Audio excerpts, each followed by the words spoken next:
usually at a distance. Often we use their dorsal fin to identify them. And the dorsal fin is the big one, right, in the middle of their backs. No two dorsal fins are ever quite the same. It's kind of like a fingerprint.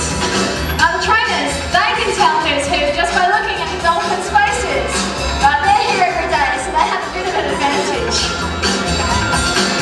And this is how you relax, dolphin style. And while they're upside down, look at the colouring. Dolphins are a lot lighter underneath than they are on their top side. And that's all about camouflage. You'll see that colouring, it's called counter shading on a lot of animals that live in the ocean, including sharks, stingrays, and even fairy penguins. It just means that they're really hard to see in the water from above and from below as well. People always want to know, how do our trainers get their jobs?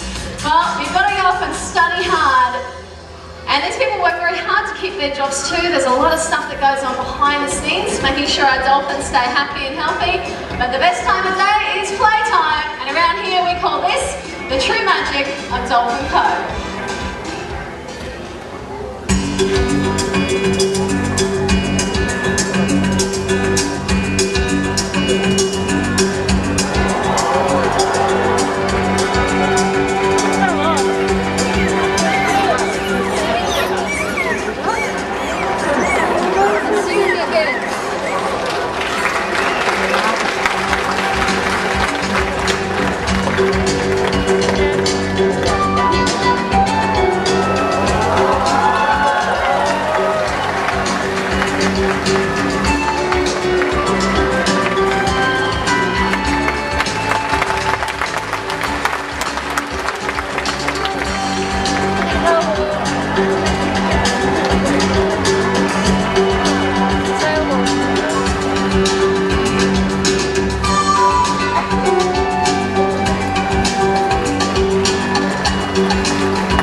that they stay healthy. So while we've got the team in the water down the front, we'll take you through some of our animal husbandry behaviours. These are pretty much our vet checks, and it's the easiest way to take care of our dolphins.